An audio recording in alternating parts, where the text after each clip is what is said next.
die donker waar God is.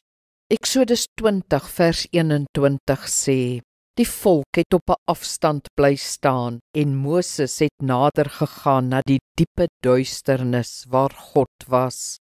Daar is 'n paar verse in die skrif wat sê dat God met duisternis omgewe is. Mens kan dit metafories sien, dat God ten diepste onverstaanbaar is, maar die letterlike verwysing is meestal na 'n donker stormwolk waaruit blitse bars.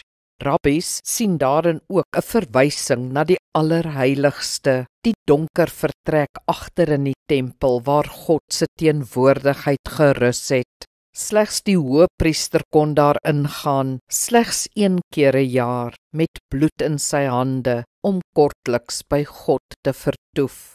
Die binnekamer waarvan Jesus praat, is ook so 'n donker plek, as ons die deur toetrek, waar God is, soos ons vers so mooi sê.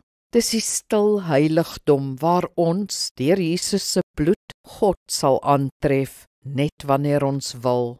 Betree in die skemer die allerheiligste, dis my en jou voorreg. God is daar. Kom ons bid saam. God in die donker, ons kan nie alles van U weet nie, want U is vir ons te groot, te hoog. Dankie dat ons egter met U kan ontmoet, in die donker van ons nie verstaan en iets van U beleef.